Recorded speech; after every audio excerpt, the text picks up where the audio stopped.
And so I'm delighted to have Richard Verrier with us. Thank you for coming. Thank you.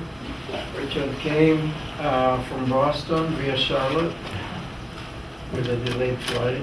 This time of the year, it's hard to rely on. And Richard is from, as you can read, from Harvard Medical School and Beth Deaconess Hospital in Boston. And he's been there for many years now. He's done some seminal work on really two areas that I'm familiar with, maybe more, but one of them is neural control of the heart. And I remember this from the days that I did collaborate and did some work with Matt Levy's case.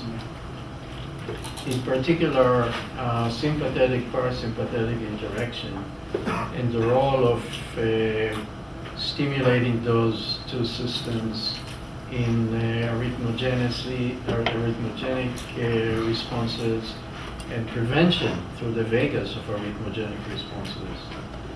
So that's one. The second one is taking this to the more applied and translational arena and doing work on T-wave alternans. That is body surface T-wave alternans as they vary and change from beat to beat as an index of vulnerability to sudden death and arrhythmias.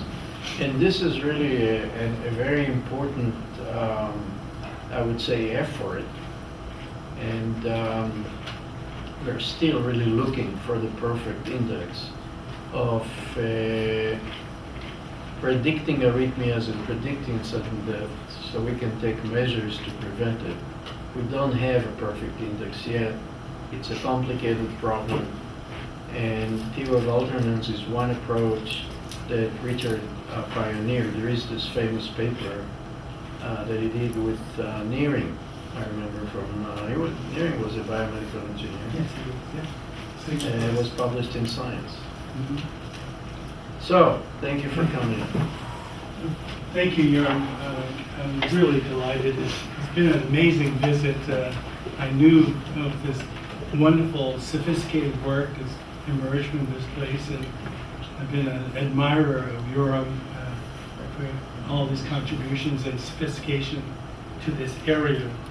But he gave me a personal tour of St. Louis, which was mind-opening. I had no clue. I realize now how provincial, a coastal person I am, that there's something in between these coasts, and you really have a wonderful place, a wonderful campus, and I enjoyed so much the presentations and the interactions I've had, so it's been fabulous, and I'm most grateful. What I'll talk about is this phenomenon of alternans, which is an ABA change in the T wave. It's been around since nearly the dawn of electrocardiography, more than 100 years. And for many years, until the last 15 or 20, has been treated as a qualitative phenomenon, present or not present, almost like a pregnancy test, you're pregnant or not. But in fact, alternans have magnitude. And the operative word here is quantification.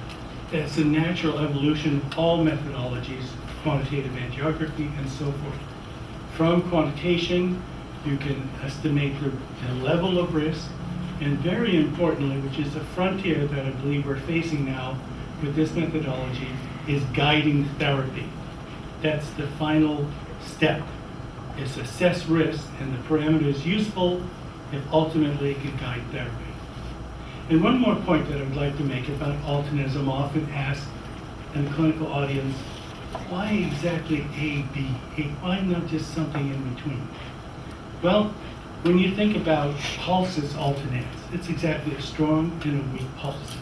And they share a common basis, this calcium cycling. So it is a phenomenon. It has relevance in chaos theory on ABA patterns. So at the very least, I hope to convince you that while this may not be the ultimate marker, it looks at a very fundamental property in arrhythmia risk. These are the disclosures. This with Bruce, we nearly 20 years ago. we published this article, and I thought in about 8 years or so, it received all kinds of crazy press. Science is like New England Journal, crazy press, and it's, oh, how long do you think? Oh, no, maybe 8, 9 years max. Well, here we are. We're still struggling, but it's been licensed by GE Healthcare, which is a big step. It's gone through the FDA, and it's now CMS, Center Medicaid Services coverage. So it has had quite a maturation, and these are the other grants. Now, so what I'll do is review briefly the scope of this problem of sudden death, the basic mechanisms that underlie the rationale for TWA Alternans as a risk stratified test, the clinical evidence across a number of pathologies that is pervasive, and many pathologies known to be associated with risk. And about half the talk will be, what evidence do we have that we can use this tool to guide therapy, and then these key questions which are of interest in terms of where we go in terms of future research. You've seen some of these numbers. A conservative estimate I've seen in some of your papers, this could be as much as 7 million individuals worldwide who die of fatal arrhythmias, over 300,000 in the United States. This is an impressive figure. It's 34%. I've heard figures as high as 50% of cases. Imagine this, the first manifestation of disease is death. That shows you how pressing this problem is. In the majority of cases, around 75–80%, there's underlying coronary disease, but in some patients this is not the case, and there are cardiomyopathies which are important. Even within this time that I've been studying this problem, it used to be 59 when I was working with Dr. Lown many years ago. So we've made some headway, but it's still, I think the biologic limit is like 125 years. We think we have individuals that live 117. So there's a good margin for advancing through the years. And in most cases, due to ventricular tachyarrhythmias, tachycardia fibrillation, and post-MI, there's an increased risk of 4 to 6-fold. Now, this is one of my favorite depictions of the problem of sudden death. It's from Hickey, McCurry, and Paul Meyerberg. But the basic pathophysiology responsible for sudden death in the lower range is still very important. The uncommon causes of primary electrical derangements, channelopathies such as Brugada, long QT syndrome, actually some forms of valvular heart disease, conducive arrhythmias, then you have cardiomyopathies, hypertrophic due to genetic factors, hypertension and others, dilated cardiomyopathy, infections, and the big one, the coronary artery disease, where there's risk for ischemia and infarction, predisposing fibrillation. Now, in each of these different conditions, there are publications that suggest that Alternans has predictive value. So that's how broad the suite is. And even in sudden death, they talk about in pediatric cardiology that in certain number of patients, they have testosterone, they have Alternans. So it's consistent with this basic physiology and relevance. And this is the Meyerberg conundrum, where we tend to focus on these subsets because of the high risk, percent risk of sudden death, those with depressed ejection fraction, survival VF, and who are candidates for ICD. But the vast majority of individuals who die suddenly are within this subset, the general population, multi-risk groups, but without sufficient evidence that they are at risk of sudden death. So we're trying to find literally a needle in a haystack. And the primary marker that's used to guide ICD implantation is ejection fraction. The made criteria is 35 or less percent post-MI that individuals are candidate for ICD implantation. But this mechanical index is not adequate predictor. The majority of individuals who die suddenly have relatively preserved ejection fraction, and conversely, a high proportion of patients with compromised LVEF do not die, and there's an excess of device implanted to something like 8 to 10-fold. They have these devices, they don't die, so we need better predictors. And it makes sense to look for a marker that's based on the phenomenon. So now we'll go back to how old is Alternans. And as mentioned, it's over a century. And now we have, notice you have different pictures of Einthoven's. This is well before the ECGI. And you have Einthoven's triangle here with the 3 buckets of brine. And that was 1901.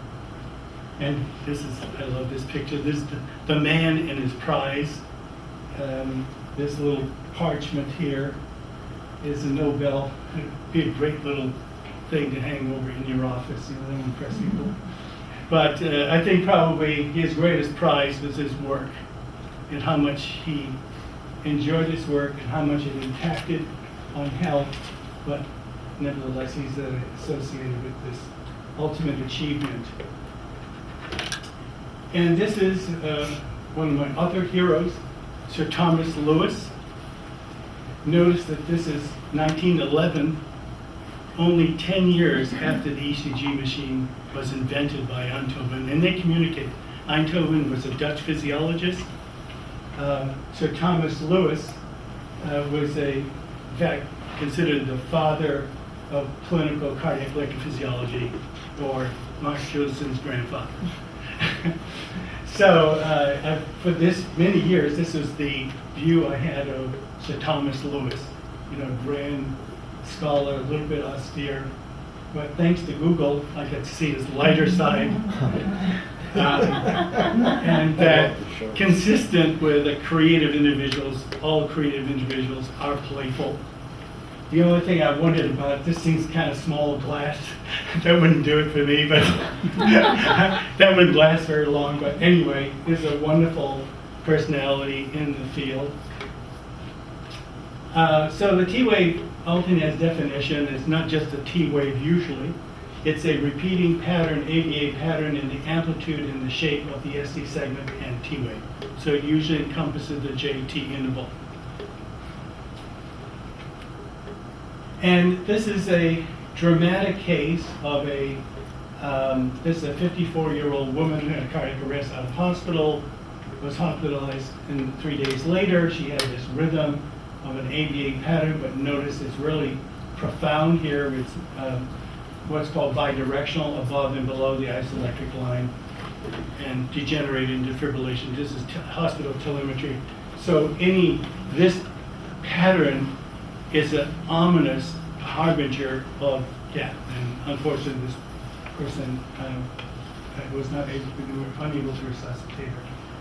And now we've gone to more subtle levels of what we call microvolt alternans, where, except for the background you've now received, you would say, well, I don't really buy that this is an ABA pattern, okay? But if you use QRS aligned template, and I think that this is probably the most important piece that we've contributed. The time domain analysis that we've done, I think, is valuable. But QRS alignment is very important. Why? Because you can, the physician can use his or her skills as electrocardiographer to appreciate what's going on. The computer displays QRS aligned template. It quantifies this, in this case 126 microvolts. The patient died 1 year after this electrocardiogram. But from the beginning, Dr. Neary and I wanted to make sure that because I was one told by a wise person, Al Buxton, I said, Al, what's it all about? It's like Alfie, what's it all about? He said, you need two things to be adopted, for the method to be adopted clinically. One, it has to have intuitive appeal. Intuitive appeal. Two, it has to predict therapy. And so as opposed to the spectral method where you don't see, this method enables the physician to actually visualize. And in the other axiom is seeing is believing. So with this QRS alignment, you can visualize and verify what the computers tell it down to 20 microvolts. The cut point of risk for sudden death that we've found over the years is about 47. So it's verifiable by visual inspection by the clinician well below the cut point of diagnosis for risk of 47. And for those of you who are interested in it, this is one of the toughest things I've done in my life, is like herding cats. It was a group of investigators all around the world, half studied primarily the spectral method, half the modified moving average method, and we tried to develop a consensus as to what should be the utility and the guidelines for using this method. So if you're interested, that's a consensus document, and essentially consistent with the fact that there is evidence to evaluate or judge therapy risk for sudden death and therapy at these class levels 2A for improved diagnosis of patients with ventricular arrhythmias or who are at risk. Now, what is the scientific basis for prediction? And I'm hoping that I can, at some point, get Urim and his team to look into it further, because the tools you have are very powerful. What we've been able to use with the current tools is there seems to be a strong link between heterogeneity of repolarization and alternans. They're fellow travelers, whether it's which is the chicken, which is the egg, I'm not sure. But when you see alternans, you know they're temporal spatial heterogeneity of repolarization. And the other basic principle is that in many conditions, the underlying factor linked to alternans are derangement in calcium handling. If you block L-type calcium channel, you suppress ischemia-induced alternans. Bill Kluson has shown with calcium dyes, alternating calcium in close association with alternans. And then, as we'll discuss, is present in diverse conditions. And this is like 15 years of work in one slide. It gets painful when you realize all that is gone into it, but very clear. Ischemia it invariably increases the level of T-wave alternans. There's heart failure, reperfusion, sympathetic stimulation. Even in humans, Rachel Lampert at Yale has shown that individuals who have ICDs, who do mental arithmetic, have T-wave alternans. I've seen it personally. I interviewed a general. We did a test on him. He said, "Oh, these things don't bother me," because there was a phlebotomist messing up a sergeant, and he says, "You know, you're doing it wrong." And this sergeant said to the general, "I'm in charge here. This is my job." And so the general got very upset and had a defibrillator discharged. So he was recounting this to me, that these things didn't bother him, because part of the test is to read. And something that bad happened in the last 6 months, you just relive it. And sure enough, he was having premature beats and alternans, just recounting that experience with the sergeant who messed up his phlebotomy. So anyway, behavioral arousal in patients who are at risk, who have ICDs, can generate alternans. Conversely, stelectomy, beta blockade, vagal stimulation, and spinal cord stimulation can reduce alternans. And the final common pathway, I believe, in many conditions, not all, is abnormal calcium handling, and the ultra simplistic view, and this is where I would defer to you, but you have a kind of a working model that you can have a summation of factors, whether it's heart rate, sympathetic stimulation, ischemia. Whenever you challenge the cycling internal between SR and cytoplasmic reticulum, handling, you generate calcium overload. You'll have these transients in calcium, and there's a bidirectional coupling, reverse EC coupling, as well as direct effects that ultimately set the stage for electroheterogeneity, ventricular tachycardia, and fibrillation. So alternans should be treated both ways, both as a marker of risk, but also a mechanism of risk, because when you have alternans, you have gradients of repolarization abnormality that can trigger arrhythmia. So it can be argued if you reduce alternans, you are reducing to some extent the electrical heterogeneities that may be responsible for arrhythmia. And this is over the years. Each one of these conditions, initially, macroscopic alternans has been observed, and over the last 5 years, in each of these conditions, we've quantified alternans and shown that it's not only present, but present to varying degrees that can help to assess the total degree of risk. Briefly, there are 2 methods that are used that are FDA approved and reimbursed by the Center for Medicaid Services. There's the spectral method developed by Richard Cohen and David Rosenbaum at MIT. And then there's the time domain method that we developed. And the spectral method was very, I shouldn't say very engineering oriented, but I mean, the first thing is so tempting to do a fast Fourier transform on anything that oscillates. And that was the initial impulse. And so the average amplitude, it did require, this wound up being a very important problem, data stationary to generate the spectrum, and requiring bringing the rate to a fixed level and holding it for a couple of minutes. Patients who are sick on beta blockers cannot get their rate up.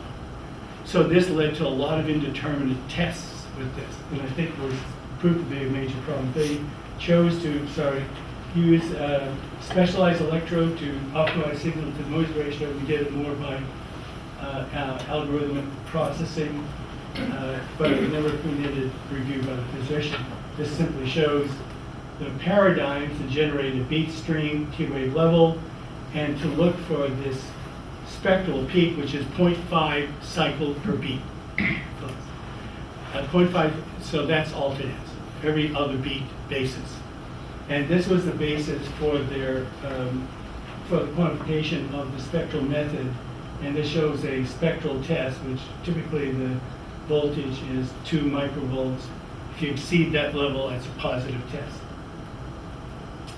So I'll discuss mostly what we focus on, which is the other tack, is to go in the time domain, partly to get intuitive appeal and being able to scrutinize the recording.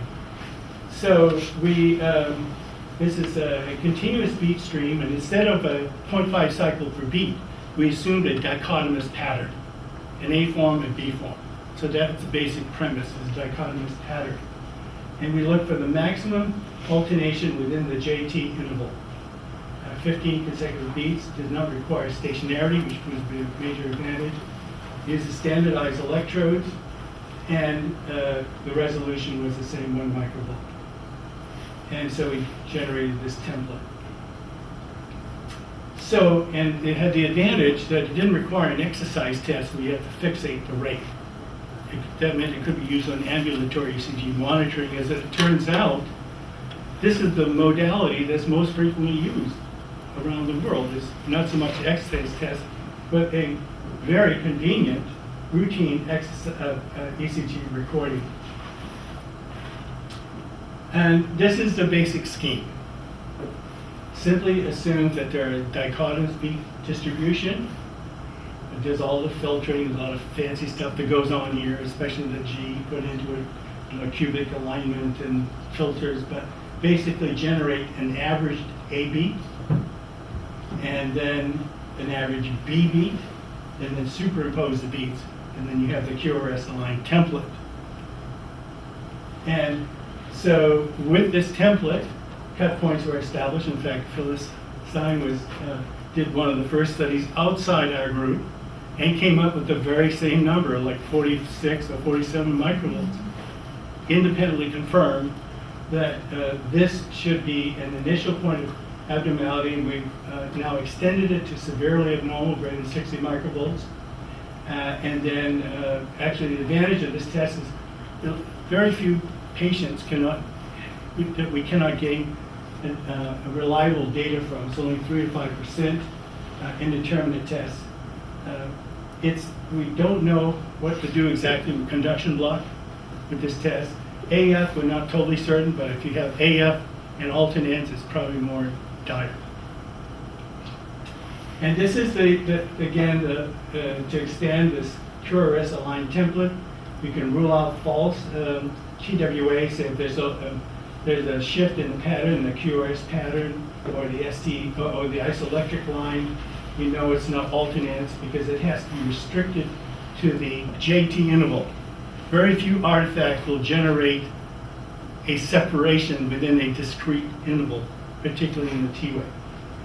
And what I'm hoping to do with the passage of time is to identify the fingerprint of T-wave alternans. If the underlying disease is ischemia, it's usually in the first half of the T-wave, in the ascending part. If it's Brugada, it's the terminal part. If it's lung QT3, it could be an entire T-wave. So there's a signature, and with that signature, you can have insight not only to the condition, but what ion channels are involved, depending on the portion of the wave that's alternating. And utility, I want to get to therapy, so I'll just summarize it now. This number is probably conservative, it's more like 6,500. With routine exercise testing, we've been over nearly 3,600 patients. Ambulatory monitoring, again, this figure is probably 3,000. The relative risk exercise testing is 4.4 for cardiovascular death. It's in this range. Very strong negative predictivity of the test. Ambulatory monitoring performs the same way, in the same general range. Negative predictivity is excellent. And by the way, again, Phyllis found, I think, 5.0 was the odds ratio in her study. So this has held up. And this is sort of a global perspective of where the test has been performed and where publications have emerged from the US and then St. Louis, which I've fallen in love with. I really love this city so much. It is so interesting. My students in Brazil, particularly Sao Paulo, throughout Europe and Asia, the test is being used currently. And this summarizes the experience with Holter monitoring. So these are the specific conditions that we'll go into a little more detail where the test has been evaluated. And the initial first full cohort study was done in Japan by Dr. Sakaki and Nakeda, 295 patients with ischemic and non-ischemic cardiomyopathy with depressed ejection fraction. There were 27 deaths, not that many deaths, 5 with some deaths. And with this needle in a haystack situation, there was still the Kaplan-Meier curves reveal that having a positive test carried a hazard ratio in this study. This is a life perspective study, 19 for ischemic cardiomyopathy and 12 for non-ischemic. And now we're beginning. I talked with you about Meyerberg and Curry's ladder of risk, general population, and so on. And what we've been trying to do is develop a ladder of risk based on the level of alternate. So we've now kind of starting to summarize our experience across the globe as to what the different cohorts, what the levels are. Stable coronary disease, it's a little over 20 microvolts. Cardiomyopathies, non-ischemic, now approach this abnormal level. MI, sudden cardiac death, post-MI, well above the cut point. STEMI, this is really interesting. Patients who've had a STEMI, we did this study with Phil Henry in Minnesota. The patients who had intraprocedural VT had very high levels in a range of 70. And now, this was a surprise, but shouldn't have been a surprise, dialysis patients, also in the 70s. These are dialysis patients without diabetes, without MI. And there's yet another group that we discovered, I'll touch on briefly, is patients who have drug-resistant epilepsy. And I'm becoming more and more convinced that chronic epilepsy, the heart of a patient with chronic epilepsy is a battered heart. Let me take a drink. That with recurrent catecholamy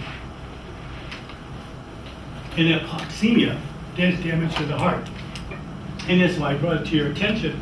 It would be very interesting to do ECG imaging to see if there are fingerprints of damage to the heart with chronic epilepsy, because they have very high levels of TWA alternans, which surprises. And now the genotypes. This is my dear friend Peter Schwartz. We've known each other for X years, number of years. This is a wonderful story of a 19-year-old girl with long QT syndrome. She was 9 years old at the time. This is lead 1, 2, 3.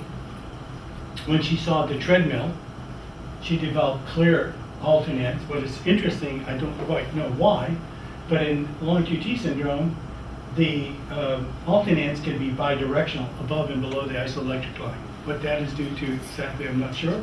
But importantly, she had this, then she went on beta blocker for a few years, and she had starting some recurring episode. He did a left stelectomy, and he was the best man at her wedding. What a beautiful story. The physician, she went from 9 years old to a normal life, and was treated by that procedure. And this is a more extensive study that I had the privilege to join this group in Gifu, Japan, Nobu Takasugi, and we studied 10 healthy subjects, 32 long QT with type 1, 2, and 3, and then we analyzed Alternans, 12-lead Holter, and the bottom line is that the patients who had Alternans, had long QT, had elevated Alternans compared to healthy subjects, and the presence of Alternans above this cut point was highly sensitive. And if you combine leads 4 through 5, 100% of TWA episodes of the events were detected by Alternans. And this is fascinating too. I've been telling you that the magnitude size matters, as it were, with Alternans. This shows at one of the patients, long QT3, you can see the crescendo of Alternans culminating, starting with more subtle ABA pattern, and in this case, again, is above and below the isoelectric line, and culminates. I was expecting to see VT. I suspect that it did happen in some episodes where the crescendo developed and then Torsades de Pointes occurred. So it shows that it can grow from relatively microvolt levels to macrovolt levels. What was really fascinating in the looking at the different genotypes, that long QT3 occurred exclusively nighttime, consistent with the greater risk for Torsades de Pointes in death in patients with long QT3. So the Alternans tend to occur in the right precordial leads and during nighttime. So I think with the 12-lead Holter, you can gain a lot of insight that some Alternans level is far more prevalent in the long QT syndrome than has been expected if you didn't quantify the values.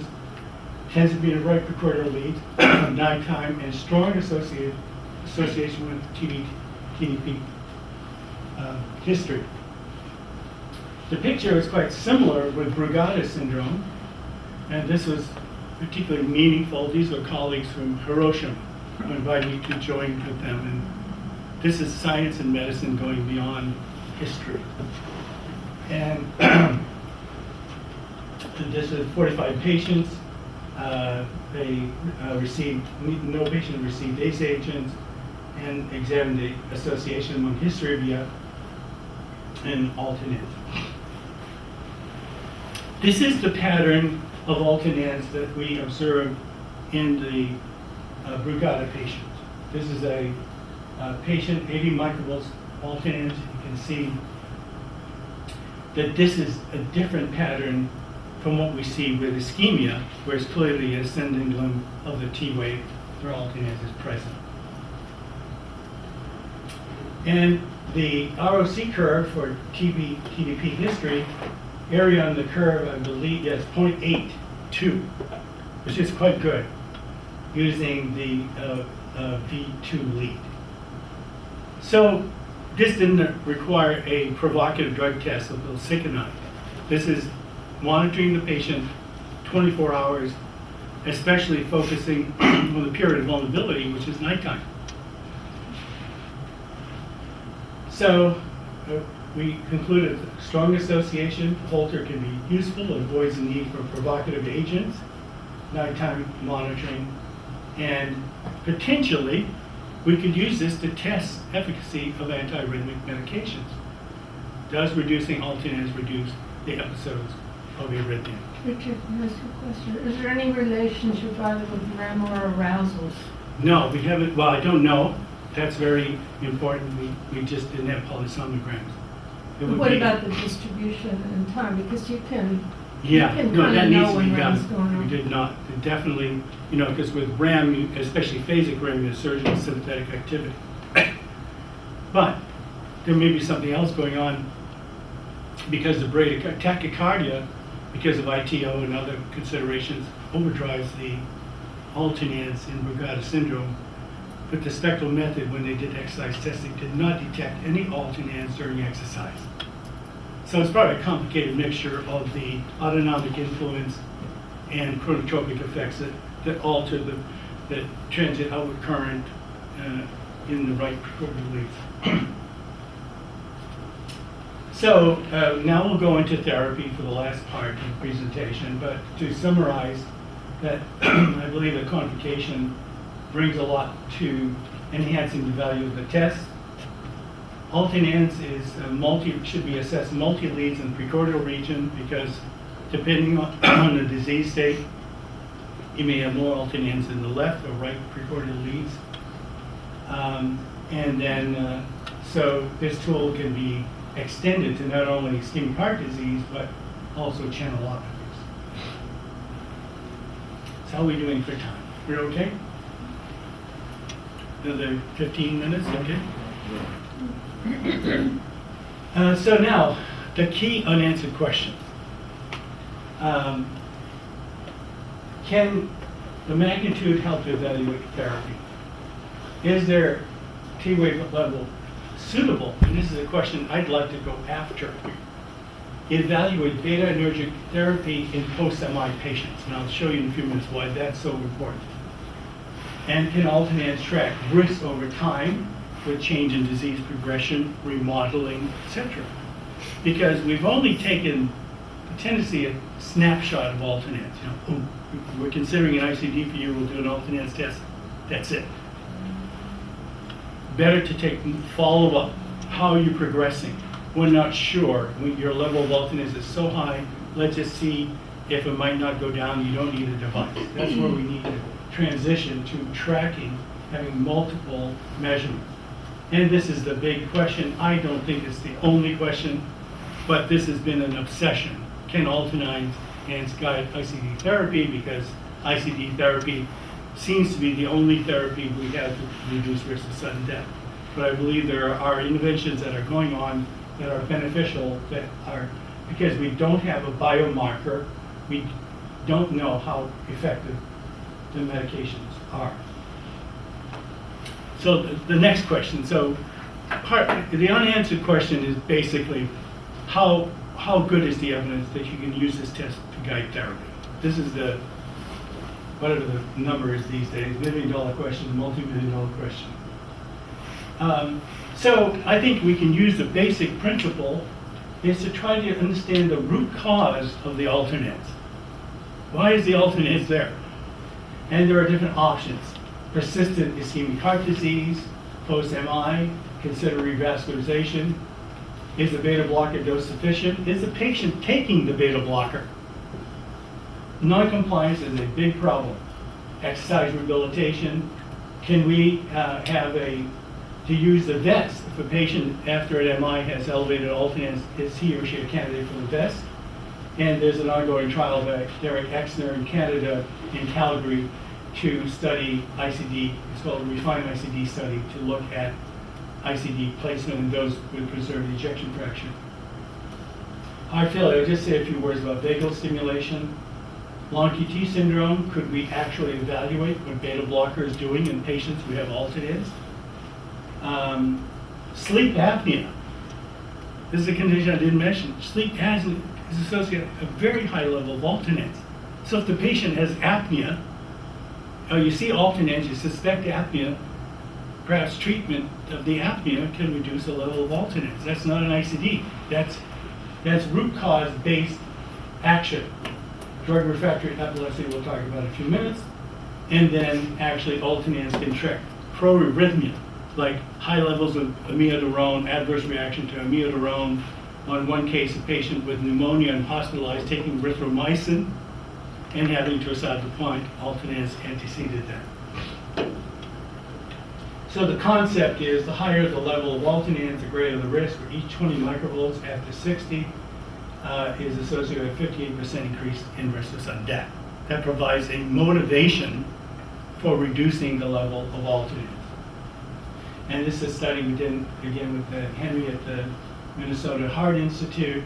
We had a patient with STEMI. Fortunately, they were wearing Holter. I've been trying to do this for 10 years in my hospital. They wouldn't do it, so I collaborated with these colleagues. And before the PCI, the alternans was elevated, as was the SC segment. Angioplasty went up a bit more. Then 30 minutes after, it's very interesting. SD segment has renormalized. But note that the alternans is still persistently elevated. It may well be reperfusion injury, which tells you another thing, that alternans and SD segment are not the same thing. They're fellow travelers. But alternans is telling you something about arrhythmia risk. So resolving ischemia or lesion is one approach to reducing T-wave alternans. And then containment of sympathetic triggers, we know for a long time that beta blockers reduce risk of sudden death. And it's been shown by Klinghaven and others, we just focus on metoprolol because it's cleaner than DL-sotalol, there's a reduction in alternans.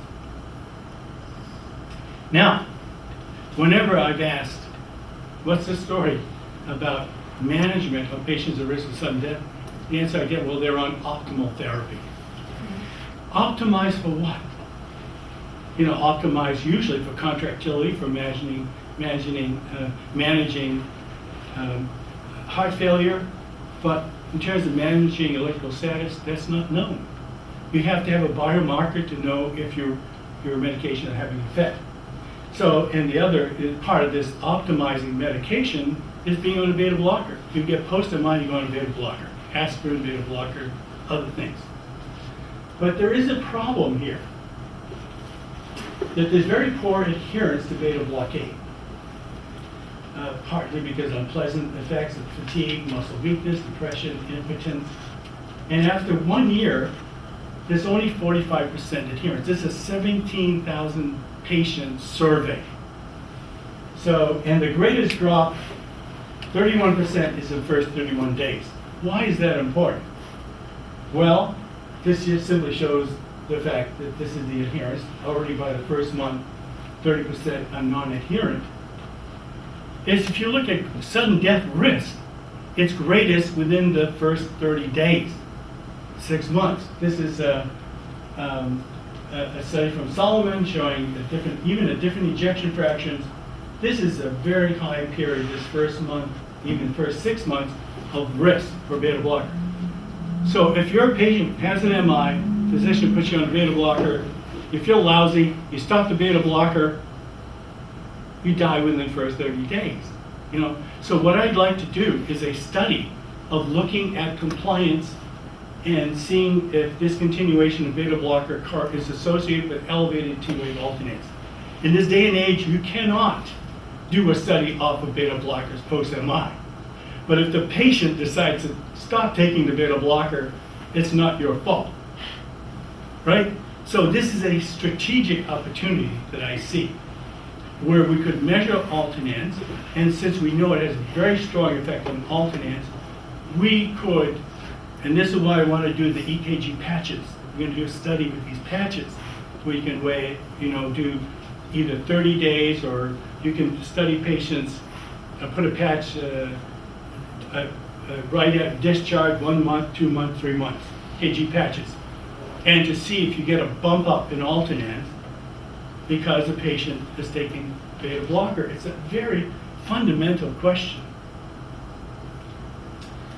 And in fact, I think this is one of the reasons the spectral method, when we did this consensus document, spectral method had 2 negative trials which killed that technology.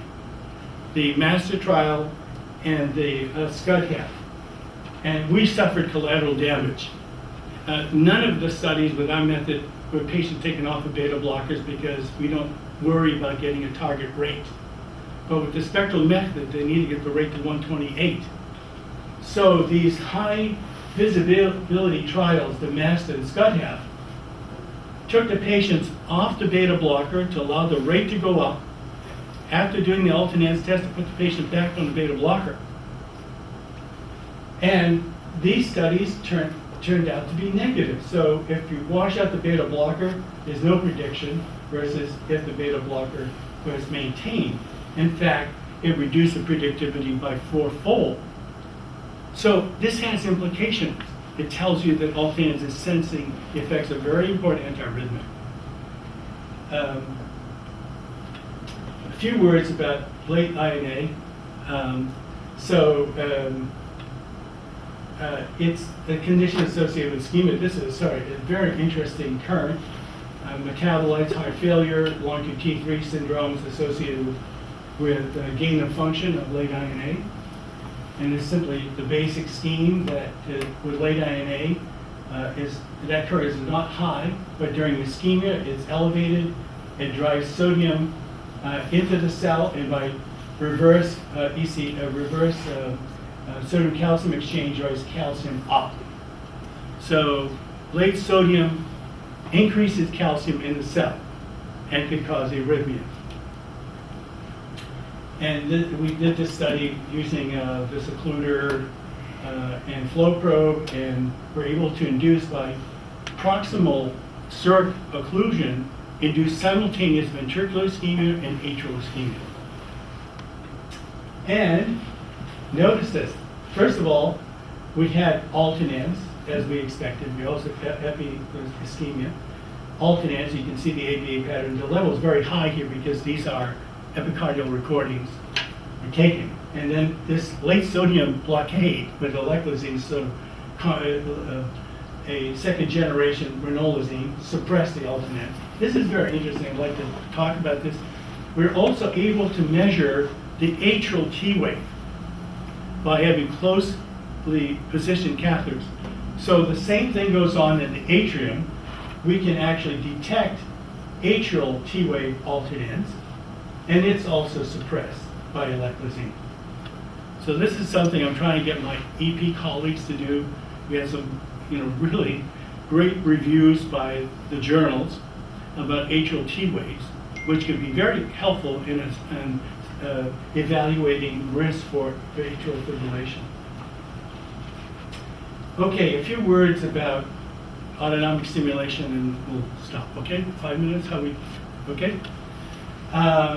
So this is a study did with colleagues at Livanova Humanibus, where we started 25 patients with ambulatory ECGs, depressed ejection fraction, mainly ischemic etiology, and implanted VNS stimulators, vagus nerve stimulator. This is the generator, and the electrode in the cervical vagus. The negative electrode is here, positive electrode.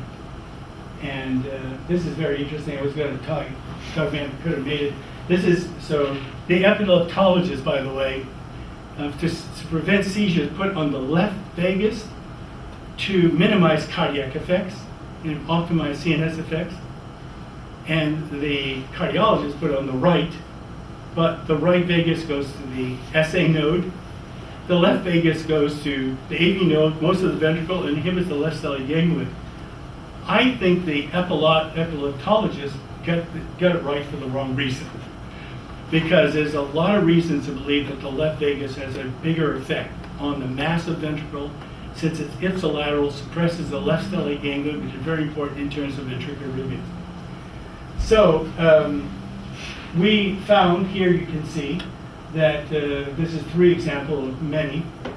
Patient before implantations is heart failure patient, very high level of 97 down to 37, 71, 45, 94, 54. Major effect of VNS on Alternans. And it is related to, there's a dose response curve. in terms of current. And also there's this phenomenon called heart rate turbulence. I'll make it simple as baroreceptor sensitivity. Vagus nerve stimulation improves baroreceptor sensitivity. Baroreceptor function is depressed in heart failure. So the nerve stimulation is protecting the heart in terms of alternans and improving baroreceptor function. And this is, we actually went to epilepsy patients first. The heart failure was second for us. But basically what was big surprise here, as I mentioned, in epilepsy patients, there's high level of alternans, which is suppressed by vagus nerve stimulation. This is just the group data and a similar pattern, a dose-response relationship. So we're now looking at the two worlds. Epilepsy patients, VNS, does it carry over to the heart? And then VNS, and an epilepsy patient is a double benefit, reducing seizures and protecting the heart at the cardiac level. And there's a whole world. The vagus, I've studied my entire academic career. There's a new calculus about it. Chronic vagus stimulation does things that are different than acute stimulation. It's anti-inflammatory, apoptotic. Ben Sherlock even found that it can suppress AF. That seems so counterintuitive to chronic stimulation. So there are effects that are going on with chronic vagal stimulation, which are indeed very fascinating. And then the last study, I'll be brief because the message is this, with rehab for 2 years, alternans were suppressed in these patients with prior CAD. 50% of the cases were converted from positive to negative. This is CAD with diabetes. The diabetic patient did better. There's evidence that exercise can improve diabetes, glucose handling. 30% CAD controls no change. And so part of the message is this. I put all this aquatic stuff out there for you. This is someone who believes in water. This is my fan. I'm a fan of Frank Scher, who's over 100 years old. This is I don't know, I should check, see if he's still alive. But Quick, somebody look at him. But you know, exercise, he likes it because there's always a little extra charge. Sometimes you do it with one ski, you get a little more charge. But so here we are at the grand conclusion.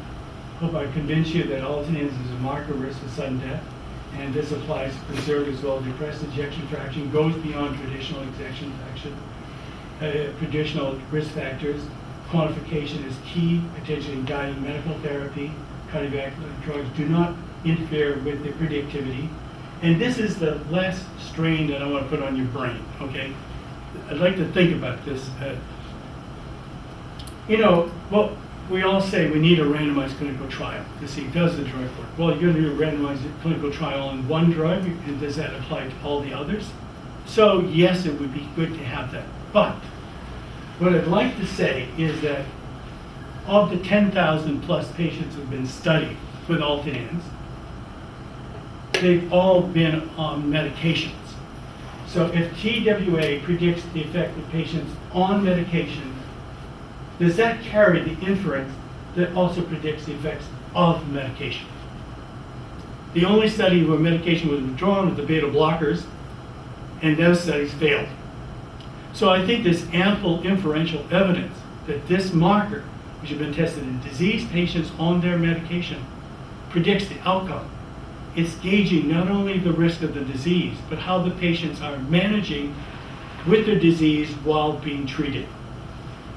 So we didn't have a chance to talk about proarrhythmia, but you know, if you withdraw the proarrhythmic agent, alternans decreases, and so then we can now start looking post-MI recovery, beta blockers, remodeling, and then this is the question that's currently being answered by refined ICD. I think as they say in Italy, basta, basta. That's enough. So thank you. I'm happy to do that. Yeah. You were talking sort of about how it'd be great to have 12 lead alters, and now these results are a little conflated. I modified that, okay? I like precordial leads. The 12 lead, there may be conditions where limb leads will be helpful. For the most part, if you get right and left precordium, that's... So your standard old and new 2 and 3 lead Holter is adequate. Yes, for the most part, Yeah. yes. And where I'd like to go, I really want to go, and I'm very patient, I'm a very persistent person, as you may have gathered. And I'm going after these EKG patches. Patients like them, and I believe they can pick up the signals that we want. What are they? This is like Zio patch, these are Oh, Zio patch. Zio patch, Preventus, there are a few. And you can put them on the, and we've actually played with the smartphone. It's amazing. You can take this Cardio Mobile and put it here and get V5. The signal is excellent. If you put it, even the level of the R wave is different. If you put it here, a smaller R wave, beautiful T waves in the 4 or 5 region. So you can take the Cardio Mobile, and we're doing this, the students are doing it, I'm not supposed to know that. You can put them on and you can pick up, 10 seconds of signal. So I think the technology is there that with patches, we can track over time alternans. Because the patches now go 30 days. You can learn a lot with that. So I advocate for alternans. For what you're all doing, you want far more leads, but for the baseline, to me, it's the precorded leads. Because, it's a point source detection of a regionally specific phenomenon, alternans. Second question, we've had this conversation before. When you say alternans, it creates a very clear ABAD pattern. And the reality, at least possibly as a result of respiration, I don't know, is that you do see TWA alternans, but you also see a kind of TWA instability, which may average out to an ABA, but it's really an instability, which I think jumps out more as... I think that's a confounded situation because the physiology is ABA. You don't get this variability when you put a catheter in the heart, okay? Right. So, it's complicated because they're like pulsus alternans. It's not pulsus variability, it's alternant because of the cycling of calcium. So I think in the reality of on the chest, respiratory. I don't know. I know we've seen it. Yeah, you've seen it, but I think it's a combination of chest movement and so on. But basic physiology that's ongoing. If you put a catheter in the heart, you don't see any fuzziness. When you include a coronary, it's not fuzzy from the cardiac level monitoring. It's A and B. And only this is fascinating, the last few seconds before fibrillation, we published a paper in Circ Research on this, which we call multupling. Just moments before fibrillation, you'll see ABC, ABC, and D. So you'll have complex oscillatory behavior if you record locally just before fibrillation. Now, what can be confusing? Sometimes you might have R wave fluctuation, which will affect repolarization in a fuzzy manner. But there is a basic, and Yoram, please feel free to speak of this, and then we'll comment about the fact that there is a phenomenon of cycling, for example, of calcium, which is a discrete phenomenon. Would you challenge that or modify that view? You're being polite. Okay. So you didn't mention anything about the dependence of this on heart rate? Yes. I think heart rate is one of the contributors. The way I view it is intracellular calcium cycling. So if you have, for example, stress superimposed ischemia, heart rate will contribute something to the alternans. The ischemia will contribute even more, and the catecholamines themselves will contribute some. So we have shown when you include it, if you increase heart rate, the alternans will be added to that. So rate can contribute to alternans, but there are other factors such as ischemia and catecholamines themselves, which are far more important.